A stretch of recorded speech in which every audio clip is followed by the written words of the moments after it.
పూరా లోకల్. నమస్తే, welcome to పూరా లోకల్. తెలంగాణ రాష్ట్రంలో కాంగ్రెస్ ప్రభుత్వం వచ్చి 10 నెలలు పూర్తయింది. మరి ఈ 10 నెలల ప్రజాపాలన ఎలా ఉంది, ప్రజలకి సంక్షేమం అందుతుందా? దీనిపై మనతో మాట్లాడడానికి PCC state body secretary Karthik గారు మనతో ఉన్నారు. నమస్తే అండి. చెప్పండి, మీ ప్రభుత్వ పాలన ప్రజాపాలన అని 10 నెలలు పూర్తయింది, ఎలా ఉంది? ఈరోజు మనము రాష్ట్రంలో చూస్తే నిజంగా ప్రజాపాలన ఉందనే చెప్పొచ్చు. సరే, అక్కడక్కడ మనం 100% ప్రతి ఒక్కరిని సాటిస్ఫై చేయడం అనేది ఏ వ్యవస్థలో కూడా జరగని పని. అది ఒక రాజకీయం వ్యవస్థలోనే కాకుండా కార్పొరేట్ వ్యవస్థ అని ఏ వ్యవస్థ చూసుకున్నా 100% మనం సాటిస్ఫై ఏ వ్యక్తిని కూడా చేయలేం. కాబట్టి ఈరోజున్న ప్రజాపాలనకు నేను 90 మార్కులు వేస్తాను, 90 మార్క్స్ వేస్తాను నేను. మరి ఒకవైపు ఖాళీ ఉచిత బస్సు మాత్రమే అమలవుతుంది, మిగతా 6 హామీల ఉచిత బస్సు మాత్రమే అమలవుతుంది, మిగతావి అవ్వట్లేదు అని వార్తలు వినిపిస్తున్నాయి, ప్రతిపక్షాలు ఆరోపిస్తున్నాయి. ఈ ఆరోపించే ప్రతిపక్షాలు ఎవడైతున్నాడో వాడిని దగ్గరికి రమ్మనండి, అవుతున్నాయో నేను చూపిస్తా. ఉచిత బస్సు ఆల్రెడీ సంక్షేమంలో భాగంగా ఇచ్చేసినాం, ఎట్లా ఒప్పుకున్నారు కదా మీరు. గృహజ్యోతి 200 యూనిట్లు ఉచితంగా కరెంట్ ఇస్తున్నామా లేదా, ఎవడన్నా ఇస్తలేమంటే నా దగ్గరికి రమ్మనండి. 200 బిల్లులు వానికి వాడు ఎంత హైట్ ఉంటే అన్ని నిలువెత్తు బిల్లులు నేను పెడతా వాని మీద. తర్వాత 500 సిలిండర్లు అన్నారు కదా, 500కి ఇస్తున్నామా లేదా రమ్మనండి. ప్రతి ఊరికి, ప్రతి రూరల్లో కానీ అర్బన్లో కానీ బీపీఎల్లో ఉన్న ప్రతి ఒక్కరి దగ్గరికి వాళ్లకు కన్ఫర్మేషన్ లెటర్స్ ఇచ్చినామా లేదనేది వాళ్ళ దగ్గర నుంచి ఇప్పిస్తా వాళ్ళ చేతికి. 10 months ఆఫ్ గవర్నమెంట్లో మేము చెప్పిన 6 హామీలల్లో ఆల్మోస్ట్ అన్నీ అమలు చేస్తున్నాం, మిగిలిన వాటిని కూడా చేస్తాం. 5 ఏళ్ళ టైం ఉంది. మీరు 10 ఏళ్ళు అధికారంలో ఉండి చెప్పిన దాంట్లో 10% చేయలేదు. మేము 90% ఫుల్ఫిల్ చేసాం, 10% బ్యాలెన్స్ ఉంది, చేస్తాము, తొందర ఏముంది. 1 year కూడా కాలేదు కదా. ఈ దసరా కల్లా ఇంకొక పథకం ఆల్రెడీ రిలీజ్ చేస్తామని చెప్పినాం, రైతు రుణమాఫీ చేసి చూపించినాము. అందరికీ రుణమాఫీ కాలేదంటున్నారు. భారతదేశము టెక్నికల్గా ప్లాన్డ్ సిటీ కాదు, it's an unplanned city. We are developing country, civilisation develop అవుతుంది. కాబట్టి ఈరోజు కూడా మన పేర్లు చెప్తే టైప్ చేసే టైపిస్టులు స్పెల్లింగ్ మిస్టేక్స్ రాసే వ్యవస్థ మనది. ఈరోజు కూడా తెలుగులో పూర్తి స్థాయిలో యాజ్ ఇట్ ఈజ్గా రాసే టైపిస్టులు లేని వ్యవస్థ మనది. అంటే ఎవరు లేరు అని చెప్పట్లేదు నేను, కానీ అంటే ఈ పొరపాట్లు ఇంకా ఉన్నాయి, టెక్నికల్గా ఉన్నాయి. కాబట్టి ఎక్కడైనా బ్యాంకులలో ఏదైనా చిన్న చిన్న ఇష్యూస్ ఉన్నప్పుడు జరగలేదు, వాటిని మేము చేయమని చెప్పలేదు, దానికోసం కమిటీలు ఇచ్చినాము. ప్రజాపాలన విభాగంలో ఎక్కడైతే మీకు కావాలన్నప్పుడు అప్లికేషన్ తీసుకపోతే అప్లికేషన్లు తీసుకుంటున్నాము. బ్యాలెన్స్ అనేది రేపు దసరాకు చేస్తామని చెప్పినాం. 40,000 కోట్లు రుణమాఫీకి కేటాయించి, అంటే రుణమాఫీకి అవుతాయని చెప్పి దాంట్లో 26,000 కోట్లు కేటాయించుకొని 18,000 కోట్లకు సరిపడా రుణమాఫీ మాత్రమే చేశారు అని ప్రతిపక్షాలు ఆరోపిస్తున్నాయి. ఇప్పుడు ప్రతిపక్షాలకు ఏం పని ఉంటుంది అన్న, ప్రతిపక్షాలకు ఆరోపించడమే పని. ఇప్పుడు మేము రుణమాఫీ చేసి చూపించినాం, ఒకేసారి చేసినాం కదా. వాళ్ళలాగా 6 నెలలకు సంవత్సరానికి ఒకసారి 10 ఏళ్ళు ఉంటే 10 సార్లు రుణమాఫీ చేశారు. వాడు చేసిన రుణమాఫీ వడ్డీలకు సరిపోలే, వడ్డీలకు సరిపోని రుణమాఫీ నువ్వు చేయలేదు, 1,00,000 రూపాయలు చేయలేదు. మేము ఒకేసారి 2 లక్షలు చేసినాం సార్. చేసినాం కదా సార్, 100 మంది ఉన్నారు, 60 మందికి చేసినాం కదా, మిగిలిన 40 మందికి మేము చేయమని తప్పించుకుంటలేము. సరే, మీ దగ్గర ఏం పొరపాట్లు ఉన్నాయో తీసుకురండి, దాన్ని మేము స్వీకరిస్తాము. తీసుకొని కరెక్షన్స్ ఏమని ఉంటే బ్యాంకర్స్కి చెప్పినాము, ఆ కరెక్షన్స్ ఏమవుతున్నాయో వాటిని కూడా కరెక్ట్ చేసి బ్యాలెన్స్ అమౌంట్ అనేది ఒకరోజు మంచి రోజు చూసి చేస్తాము. మంచి రోజు అంటే ముహూర్తం ఏం కాదు, అంటే మనం అన్ని విషయాలను కూడా క్రోడీకరించుకొని టెక్నికల్గా ఎస్ వీ కెన్ గో అన్నది చేసాం. ఒక గ్రూప్ తయారైనాక యూనిట్గా తీసుకొని చేసేస్తాం దాన్ని. ప్రభుత్వం ప్రతిష్టాత్మకంగా తీసుకొచ్చిన హైడ్రా, చెరువుల్ని, కుంటల్ని, నాలాల్ని, ప్రభుత్వ భూముల్ని కాపాడుకోవడానికి తీసుకొచ్చిన హైడ్రా మొదట్లో సానుకూలంగా స్పందించారు అందరూ, అన్ని వర్గాల వారు. ప్రస్తుతానికి కొంత వ్యతిరేకత హైడ్రా పైన ఉంది అనేది వాస్తవమేనా? హైడ్రా పైన వ్యతిరేకత ఉంది అని నేను మాత్రం అనుకుంటలేను. ఎందుకు అంటే హైడ్రా పైన వ్యతిరేకతను పెంచాలే ప్రతిపక్షాలు. ఎందుకు? నేరుగా హరీష్ రావు, కేటీఆర్ నిన్న ముఖ్యమంత్రి గారే చెప్పేసిర్రు ఆల్రెడీ విషయము. హైడ్రా పైన వ్యతిరేకత ఎక్కడ కూడా లేదు, పూర్తి స్థాయిలో లేదు, 0. ఉన్న 0 పక్కన వీళ్ళు వచ్చి నిలబడి దాన్ని 10గా చూపించే ప్రయత్నం చేస్తున్నారు తప్ప వాళ్ళు 10 గారు 1గానే మిగిలిపోతారు. ఎందుకంటే జీరో పక్కన వీళ్ళు వచ్చి నిలబడడం వల్ల 10 లాగా కనిపిస్తుంది. కానీ వీళ్ళకు ముందు ఏదైతే సమస్య ఉందో ఆ సమస్య జీరోగా ఈ ముందుకు వచ్చి నిలబడినప్పుడు 0, 1, 0 మళ్ళీ నువ్వు 1 అవుతావు. మళ్ళీ బీఆర్ఎస్ పాలనలో హైదరాబాద్లోని చెరువులు, కుంటలు, నాలాలు, ప్రభుత్వ భూములైన పార్కులు ఇవన్నీ కబ్జాకి గురైనాయని మీరు నమ్ముతున్నారా? నమ్మడమేంది, ఇది సాక్షాత్ డాక్యుమెంట్స్ ఈరోజు బాధితులు వచ్చి చూపిస్తున్నారు కదా. మేము దాన్ని నమ్మడం ఎందుకు? సాక్షాత్తు ఇప్పుడు ఇల్లులు గులగొట్టినప్పుడు, హైడ్రా ఇల్లులు గులగొట్టినప్పుడు, అయ్యా ఇగో ఇది డాక్యుమెంటు, మాకు ఫలానా వాళ్ళు అమ్మిండ్రు, మేము కొన్నాం వాళ్ళ దగ్గర, ఎవడ్రా ఈ వ్యక్తి అమ్మినోడు అంటే మళ్ళీ తీసుకొచ్చి ఆ లింక్ ఎడ కదులుతుంది, టీఆర్ఎస్లో మన కేటీ రామారావు దగ్గరనే కదులుతుంది. మరి వాళ్ళు ఓన్లీ బీఆర్ఎస్ వాళ్ళని టార్గెట్ చేసిరు అని అంటున్నారు. అట్లేం లేదు, ఇందులో నిజంగా మేము టార్గెట్ చేసి ఉండింటే పరిస్థితులు వేరేలాగా ఉంటుండే. హైడ్రా అసలు రానికపోతుండే, ఇంత దూరం రానికపోతుండే. నిజానికి కూడా హైడ్రా అనేది ఎక్కడ కూడా పక్షపాతం లేకుండా కూలగొట్టేసింది. ఎందుకు ఫస్ట్ కూలగొట్టిందే కాంగ్రెస్ పార్టీకి చెందినటువంటి మాజీ కేంద్ర మంత్రులైనటువంటి పల్లం రాజు గారు, వారి ఏఐసిసి కార్యదర్శి, ఒకానొక టైంలో పిసిసి రాష్ట్ర అధ్యక్షులు అవుతారని కూడా చెప్పారు. అంత పెద్ద మనిషిదే సింగిల్ షాట్లో కొట్టి పడేసినాం. ఫస్ట్ వాళ్ళ దగ్గర నుంచి మొదలుపెట్టినాము. రీసెంట్గా మళ్ళీ పబ్లిక్ మీటింగ్లో చెప్పిన పరిస్థితి ముఖ్యమంత్రి గారు, ఖచ్చితంగా ఫామ్ హౌస్లు అందరికీ కూల్చేస్తాం, మా పార్టీ వాళ్ళే మిగతా పార్టీ వాళ్ళని. నిజంగా కూలగొట్టేస్తారా? మరి ఎందుకు స్టేలు తెచ్చుకుంటున్నారు? కొంతమంది 2 నెలలు 6 నెలలు స్టేలు వస్తున్నాయి. ఎందుకంటే దుర్గం చెరువు పక్కన ముఖ్యమంత్రి గారి సోదరుడిది కూడా ఇల్లు ఉండడం జరిగింది, బఫర్ జోన్ అని అంటున్నారు. మరి అందరికీ కూల్చేస్తారా చెప్పినట్టే, లేకపోతే మాటల వరకేనా? 100% కూలగొట్టేస్తాము. నిన్న ముఖ్యమంత్రి గారు మాట్లాడుకుంటా కేటీఆర్ది ఉంది, హరీష్ రావుది ఉంది, సబితా ఇంద్రారెడ్డి గారిది ఉంది మాత్రమే చెప్పలేదు. నిష్పక్షపాతంగా కాంగ్రెస్ పార్టీకి అశేషమైనటువంటి సేవ చేసి ఈరోజు కాంగ్రెస్ పార్టీలో ఉన్నటువంటి కేవీపీ రామచంద్రరావు గారిది కూడా ఉంది అని బహిర్గతంగా చెప్పినాం. అంటే మాకు వీళ్ళు మా వాళ్ళు, వీళ్ళు బయట వాళ్ళని ఏం లేదు. ప్రకృతి ముందర, ధర్మం ముందర మాకు అందరు సమానమే. చట్టం ముందు వీడు మనోడు, బయటోడని ఏం లేదు. కాకపోతే ఏంది, మనోడు అన్నప్పుడు మాకు కూడా కొంచెం బాధ ఉంటుంది, అరే మనోందే మనం కూలగొట్టేస్తున్నాం కదా అని వ్యక్తిగతంగా బాధపడతామేమో తప్ప వ్యవస్థలో మేము ఎక్కడ కూడా ఒక్క అడుగు కాదు 6 అడుగు కూడా వెనకాలకి వెళ్ళాము. ఒకవేళ అట్లా పక్షపాతంగా చెప్పాలనుకుంటే కేటీఆర్ది, హరీష్ రావుది, సబితమ్మ చెప్పి మేము వదిలేస్తుండే కదా. కేవీపీ చెప్పాల్సిన అవసరం లేదు, ఎవరు అడగలేదు కేవీపీ రామచంద్రరావు గురించి, మేమే చెప్పినాం కదా అది. సో హైడ్రా విషయంలో కాంగ్రెస్ పార్టీ, ప్రజాప్రభుత్వము నిష్పక్షపాతంగా ఉంది, ఎవడన్నా కొట్టేస్తాం. హైడ్రా ద్వారా కమర్షియల్ దందాకు తెరలేపిరని అంటున్నారు. ఏం కావాలి కమర్షియల్ దందా అంటే? ఇప్పుడు ఎవడన్నా వచ్చి లీడర్ వచ్చి నీ ఇల్లు కూలగొట్టేస్తున్నారు, దాన్ని మేము ఆపుతాము అంటే వానికి ఆ శక్తి లేదు. ముఖ్యమంత్రి గారికి ఒక ఇల్లు కూలగొడుతుంటే ఆపే శక్తి లేదు. సాక్షాత్ ముఖ్యమంత్రి హైడ్రాకి ఫుల్ పవర్స్ ఇచ్చేసారు, ఆర్డినెన్స్ ఇచ్చారు, దాన్ని ఆపే శక్తి ఎవరికి లేదు. నిజంగా పల్లం రాజు గారిది కూలగొడుతున్నప్పుడు పల్లం రాజు గారు రాహుల్ గాంధీ గారికి వెళ్ళి ఒక మాట కిందికి చెప్పించలేరా? ఈ హ్యావ్ యాక్సెస్.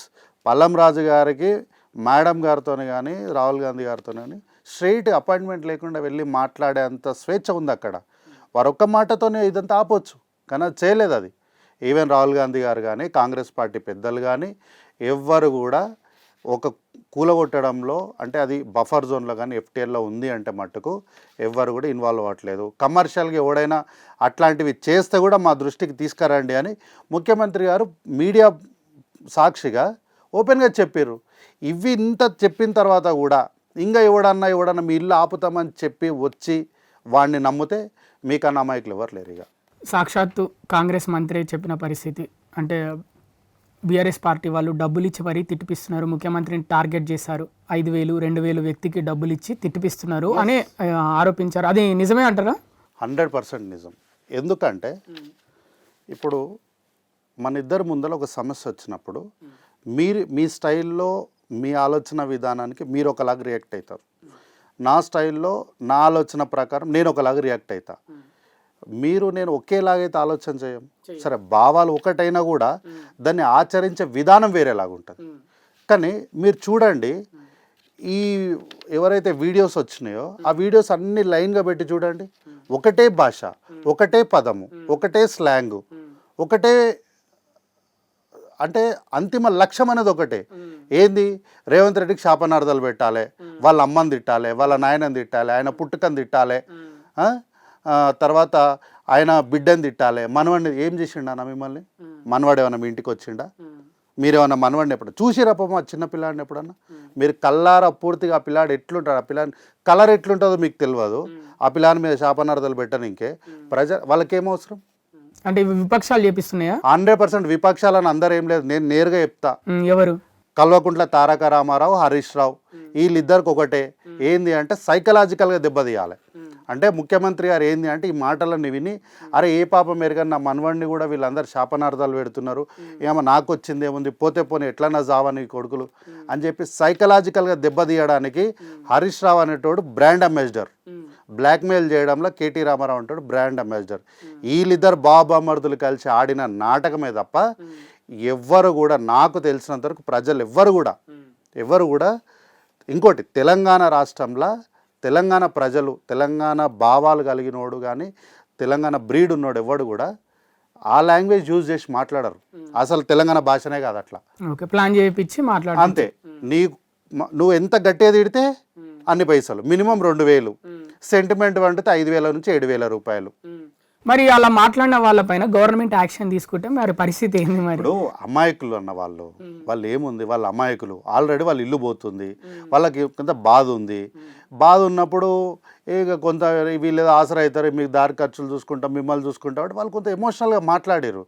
అట్లా అని చెప్పి ఇక వాళ్ళ మీద ఆల్రెడీ వాళ్ళు కొంత బాధ ఉన్న మీద మనం ఇంత పుండు మీద కారం మనం చల్లవద్దు, కొంత ఆయింట్మెంట్ రాలి. ఏముంది మనం కొంచెం సమన్వయంతో సరేలే బాధతోనే మాట్లాడరు, పోనీలే వాళ్ళే నిజం తెలుసుకుంటారు, నిలకడగా తెలుసుకుంటారని మనం కొంచెం సర్ది చెప్పుకున్నాం అనుకోండి. 2 రోజులు అయినాక విషయం తెలుసుకున్నాక వాళ్ళే అరే మనం అనవసరంగా తిట్టినాం కదా ముఖ్యమంత్రి గారిని ప్రభుత్వాన్ని వాళ్ళే రియలైజ్ అవుతారు.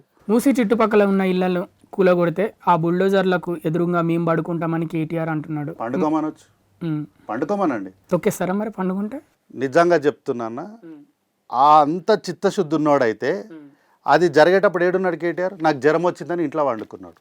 మీరు అబ్జర్వ్ చేయండి, ఏదైనా సరే పరిస్థితి సీరియస్గా కేటీఆర్ ప్రజెన్స్ ఇక్కడ కావాలి అన్నప్పుడు ఆయన కాలన ఫ్రాక్చర్ అవుతుంది, ఆయనకు జ్వరం అన్న వస్తుంది. అంటే మాటలతో రెచ్చగొడుతున్నాడా ప్రజల్ని?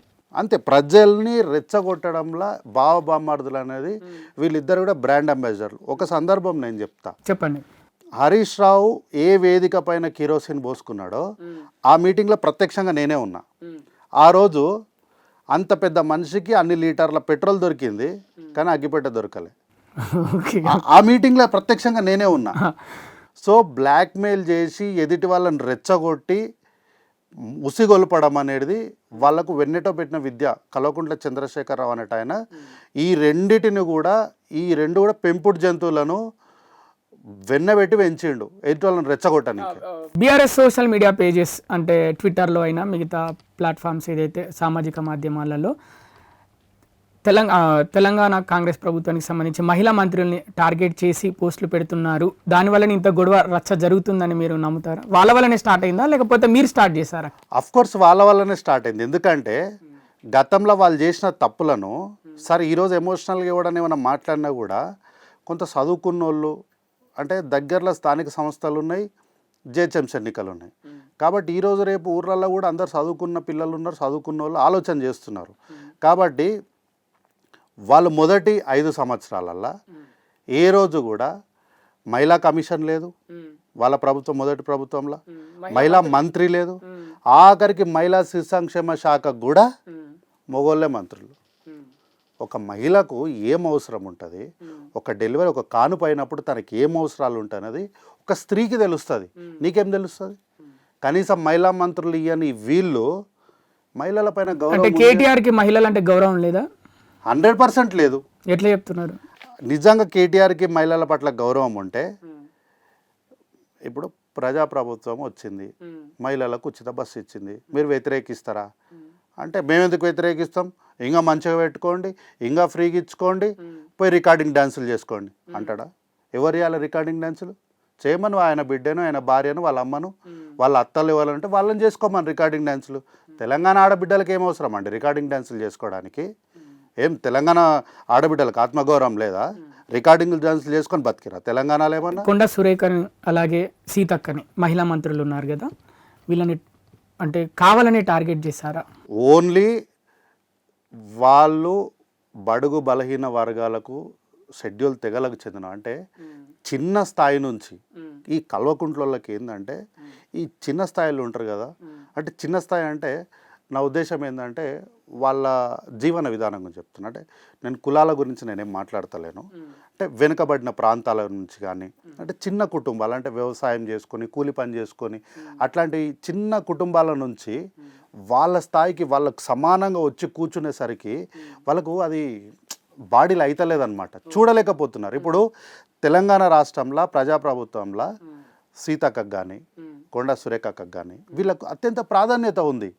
సో ఇంత ప్రాధాన్యతను వాళ్ళ అసెంబ్లీలో చూడలేకపోతున్నారు. మీరు చూసిండొచ్చు అన్న, అసెంబ్లీలో సాక్షాత్ అసెంబ్లీలో సీతక్క మాట్లాడుతుంటే వాళ్ళు చేసిన వీడియో, ఒక శాసనసభ్యుడు వచ్చి ఇంకో శాసనసభ్యునితో మాట్లాడుతుంటే దాన్ని చేసిన వీడియో నిజంగా అది చూసినప్పుడు తెలంగాణ సమాజం అంటూ ఎవ్వడు కూడా దాన్ని యాక్సెప్ట్ చేయరు.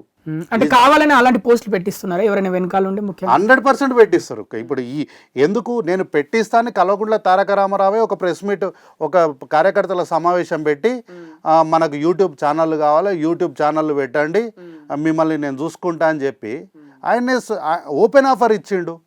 డబ్బులు ఇచ్చి పెట్టిస్తున్న వ్యవస్థనే తప్ప ఎవరండి, ఎవరికి చెప్పండి ఆలోచన ఇట్లా ట్రోల్ చేయాలంటే? ఒక మహిళా మంత్రి మాట్లాడుతుంటే ఇంకో సభ్యుడు వస్తే ఇట్లా చేయాలి అని, అంటే ఎవరికైనా మినిమం రెస్పెక్ట్ ఉంటుంది.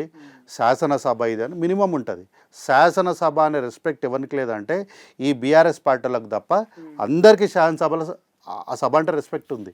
మహిళా మంత్రి కొండా సురేఖ గారు కేటీఆర్ విమర్శిస్తూ టాలీవుడ్ చెందిన ప్రముఖ ఫ్యామిలీని మధ్యలోకి లాగడం జరిగింది. ఆ విషయం పైన ఎలా స్పందిస్తారు మీరు? అంటే ఈ విషయాన్ని మనం వదిలేస్తే బెటర్. ఎందుకంటే కొండా సురేఖ అక్క దాన్ని వాంటెడ్గా నాగార్జున ఫ్యామిలీని, అక్కినేని వాళ్ళను అనాలనో, లేకపోతే సమంత అనేదో బ్యాడ్ చేయాలనో, లేకపోతే అమలా మేడంని కానీ లేకపోతే వాళ్ళని ఏదో రోడ్డు మీద తీసుకురావాలన్న ఉద్దేశం తనకు లేదు. తను ఏంటంటే ఆ రోజు ఎంపీ గారు తన మెడలో తనకేదో అంటే ఒక సోదర భావంతో వేసినటువంటి ఆ యొక్క నూలు పోగును పట్టుకొని వీళ్ళు ట్విట్టర్లో షాదీ ముబారక్, కళ్యాణ లక్ష్మి అని ఇట్లా అంటే రెచ్చగొట్టేసరికి తను ఏంటంటే అంటే సురేఖక్క కూడా ఏంది అంటే తను కొంత మాస్గా ఎదిగిన విధానం, తన ఏరియాలో తను ఎదిగిన విధానం కానీ తన లైఫ్ స్టైల్ కానీ, అంటే తనేమంత మేధావిగా ప్రతి విషయాన్ని కూడా క్రోడీకరించుకొని ఇదేంది అదేంటి అని అంత పూర్తి స్థాయిలో ఎగ్జామిన్ చేసుకొని అంత చేసి అంత అంటే ఆ టైంకి మనసులో ఏదనిపిస్తుంది మాట్లాడేస్తారు తనంటే. ఇప్పుడు మనము బోలా శంకర్ అంటే ఉన్నది ఉన్నట్టు కుండ బద్దలు కొట్టేస్తారు అంటారు. తను కూడా ఏంటంటే అంటే తనకు తెలిసిన విషయాన్ని అంటే ఎవరో వచ్చి తన దగ్గర అక్క ఇది అని ప్రస్తావించుంటారు. తను ఏంటంటే ఆవేశంలో ఉంది కాబట్టి టక్కు నోరు జారా మాట్లాడేసింది. ఇప్పుడు మొత్తం రచ్చ నడుస్తుంది. అందుకనే తను ఏం కావాలన్నా ఇప్పుడు మంత్రి స్థాయిగా మాట్లాడింది, నా మాటల్ని మాఫీ చేయండి అని సారీ చెప్పేసింది. సారీ చెప్పిరా అయిపోయింది. ఇంకా ఇప్పుడు మనము ఏ విషయాన్నైనా కూడా ఏం చేస్తాము, సారీ తప్పు జరిగింది, దాన్ని ఎట్లా సరిదిద్దుకుంటాము తెలుసుకోవడమే కదా. ఇప్పుడు ఇది కాంగ్రెస్ ప్రభుత్వం మీద ఏమన్నా ప్రభావం చూపే అవకాశం ఉందా? ఏముండదు, ఏం ప్రభావం ఏముండదు. ఆల్రెడీ నా అక్కినేని ఫ్యామిలీ నాగార్జున గారు కూడా, హీరో గారు కూడా లీగల్ నోటీస్ ఇచ్చారు. తను దాన్ని యాక్సెప్ట్ చేసింది. నేను మాట్లాడింది తప్పు అని ఒప్పుకున్నది. వాళ్ళు ఇచ్చిన నోటీస్ని యాక్సెప్ట్ చేసింది. ఓకే, తను నేను ఆన్సర్ చెప్తా అన్నది. సరే వాళ్ళు తను చెప్పిన సారీకి యాక్సెప్ట్ చేస్తేనేమో వాళ్ళు కూడా పెద్ద మనసుతోని సారీ చెప్పింది కాబట్టి తను మంత్రి స్థాయిలో మాట్లాడింది, మంత్రి స్థాయిలోనే సారీ చెప్పింది. వాళ్ళు కూడా పెద్ద మనసు చేసుకొని యాక్సెప్ట్ చేస్తారని అనుకుంటున్నారు. ఎందుకంటే అక్కినేని ఫ్యామిలీ కూడా వాళ్ళు కూడా ఏం చిన్న నారో మైండెడ్ పీపుల్ కాదు, వాళ్ళు కూడా బ్రాడ్ మైండెడే. తప్పు దొర్లింది అనేసింది. ఇమ్మీడియట్ ఎవరో వచ్చి నువ్వు సారీ చెప్పు అంటే చెప్పలేదు. తనంతట తానే అయ్యో నేను ఈ మాటలు మాట్లాడేసినా అని చూసుకొని తానే వచ్చి ప్రొయాక్టివ్గా వచ్చి సారీ చెప్పింది. కాబట్టి ఈ విషయాన్ని మనము సురేఖ విషయంలో కూడా మనం ఈ టాపిక్ని ఇక్కడ వదిలేయడము మనకు మంచిది. మహిళలకు అటుపక్క ఇటుపక్క మహిళలు ఉన్నారు కాబట్టి వాళ్ళకు కూడా గౌరవప్రదంగా బాగుంటుంది. కానీ ఈ ఒక్క మాట వల్ల దీన్ని పట్టుకొని రాజకీయంగా లబ్ధి పొందాలి అన్న ఆలోచన తెలంగాణ రాష్ట్రంలో ఎవరికి ఉండదు. ఉంటే గింటే హరీష్ రావుకి, కల్వకుంట్ల తారక రామారావుకి తప్ప ఎవరికి ఉండదు. కేసీఆర్ ఏమైపోయాడు? వాళ్ళిద్దరు పేర్లు తీస్తున్నారు మీరు ప్రతిసారి. హరీష్ రావు, కేటీఆర్ అంటున్నారు, మరి కేసీఆర్ ఇక్కడ? ఇప్పుడు కేసీఆర్ అంటే రింగ్ మాస్టర్, వాడు ఆయన బయటికి కనిపించాడు. ఇప్పుడు ఊర్లలో మనం గతంలో తోలుబొమ్మలు ఆడుతుండే, ఆడించేవాడు ఎవరికి కనిపించాడు, పైన ఆడే బొమ్మలే కనిపిస్తాయి. సో కేసీఆర్ అంటాడు ఏంటంటే వెనుక రింగు మాస్టర్ అనమాట. ఇప్పుడు కేసీఆర్ చేసిండు అన్నాడు అనుకోండి, నేనేడున్నా నా కాలు ఇరిగి నేను ఇంట్లో వండుకున్నా, నాకే అవుతలేదు, నువ్వు వచ్చి నన్ను అంటున్నావు అంటాడు. కాబట్టి అంటే కేసీఆర్ కూడా ఏంటంటే ఒక రకంగా స్వార్థపరుడు. ఏంటంటే మంచి ఏమన్నంటే ఆయన ఎత్తి మీద వేసుకుంటాడు, చెడేమన్నా ఉందనుకోండి సొంత కొడుకు బిడ్డ ఎవరున్నా వాళ్ళు ఎత్తి మీద వేసేస్తాడు. ఇప్పుడు తెలంగాణ ఉద్యమంలో కొన్ని మాటలు నిజాలు మాట్లాడుకుందాం. తారక రామారావు ఉన్నాడు కదా, హరీష్ రావు ఉన్నాడు కదా, ఏ రోజన్నా క్రెడిట్ వాళ్ళకి ఇచ్చిండ కేసీఆర్ చంద్రశేఖరరావు? ఎప్పుడైనా సరే నేను సావు నోట్ల తలబెట్టినా అన్నాడు. కానీ నాతో పాటు వీళ్ళందరూ చేసిరా, వీళ్ళందరూ కలిసి చేసిరు, మరి నేను మంచం మీద పడినప్పుడు వీళ్ళందరూ మరి ప్రజలందరినీ మేల్కొల్పారు, కేసీఆర్కి ఇట్లా అయిందని వీళ్ళు కూడా నాతో పనిచేసారు ఎప్పుడని చెప్పినా మీరు విన్నారా? రేవంత్కు భయపడే కేసీఆర్ బయటికి రావట్లేదు అని నిజమా? అది నిజమే కదా. మరి ఎట్లా? ప్రధాన ప్రతిపక్ష నాయకుడిగా పక్క రాష్ట్రం కూడా అపోజిషన్ పార్టీ ఉంది, ఆయన కూడా ముఖ్యమంత్రిగా చేసిండు 5 ఏళ్ళు. నీకన్నా వయసులో చాలా చిన్నోడు కదా, వచ్చిండు అసెంబ్లీ పెడితే అసెంబ్లీకి వచ్చిండు, ప్రమాణ స్వీకారం చేసిండు, కూర్చున్నాడు, పోయిండు. ఓడిపోయిన వెంటనే ఏం చేసిండు, వచ్చిండు, ప్రెస్ మీట్ పెట్టిండు, ఎస్ ఈ ఓటమి నేను యాక్సెప్ట్ చేస్తున్నా, నేను ప్రజల పక్షాన పోరాడుతా నిలబడతాను అన్నాడు. చేస్తున్నాడు కదా. మరి బాధ్యత పరంగా నువ్వు కూడా అట్లనే ఉండాలి కదా. ఇప్పుడు రేవంత్ అన్న కూడా కొడంగల్ ఓడగొట్టారు కదా మీరు అందరు కలిసి, ఏమైనా ఇంట్లో కూర్చున్నాడా? బయటికి వచ్చిండు, ఓటమిని ఒప్పుకున్నాడు, ప్రజల కోసం మళ్ళా కొట్లాడుతా అన్నాడు, వచ్చిండు, ఎంపీగా గెలిచిండు, 5 ఏళ్ళు ఎంపీగా కొట్లాడిండు. ఈ రోజు వరకు చంద్రశేఖరరావు ఎక్కడన్నా సరే ప్రజల తీర్పుని నేను ఒప్పుకుంటున్నా, ఈ తీర్పును ఈ ఓటమి నేను అంగీకరిస్తున్నా అని చెప్పిండా? ఎందుకు చెప్పలేదు?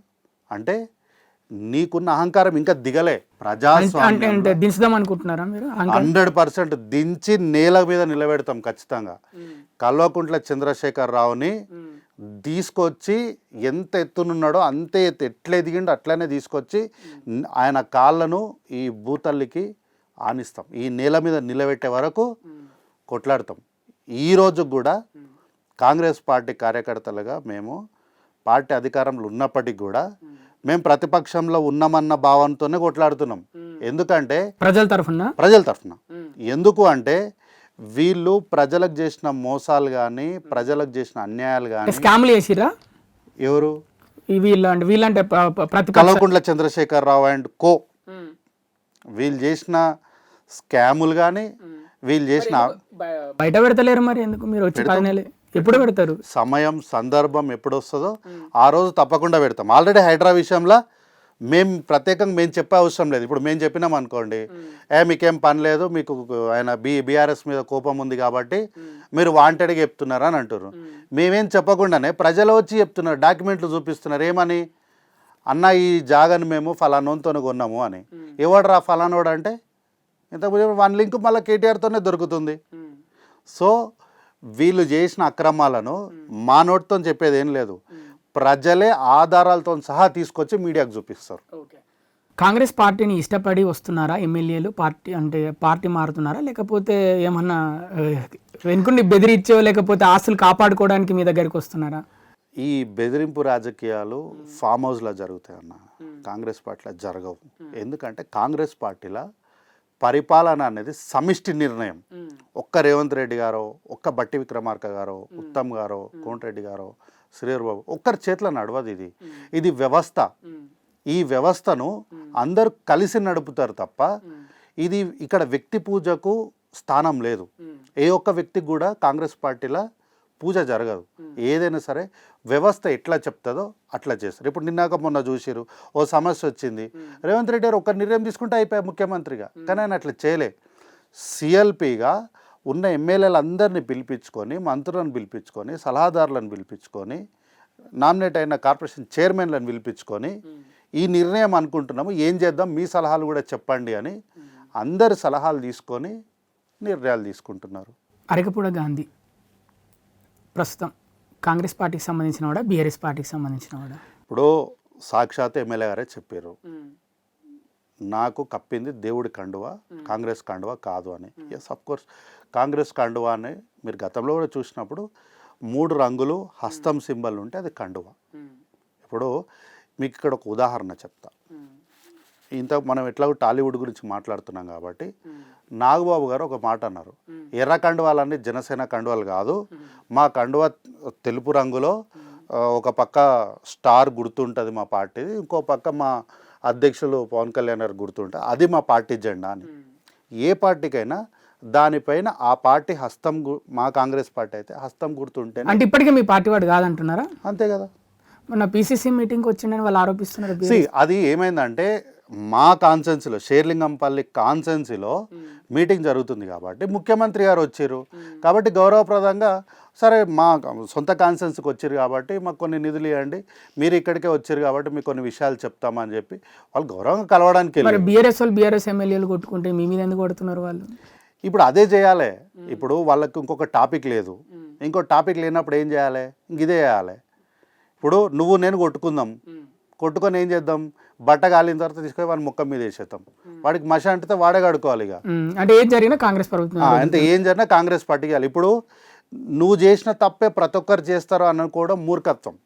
నువ్వు పార్టీ ఎమ్మెల్యేలను బట్టి విక్రమార్క గారు లీడర్ ఆఫ్ అపోజిషన్గా ఉంటే, నీకు సమానంగా ఉంటే నువ్వు చూసి ఓర్వలేక ఆ స్థానాన్ని ఖాళీ చేయించడానికి సత్యేందర్ రెడ్డి లాంటి వాళ్ళని తీసుకొని వాళ్ళకు మంత్రి పదవి ఇచ్చి, సత్యేందర్ రెడ్డి రాజీనామా చేసి ఎన్నికల్లో గెలిచిరా?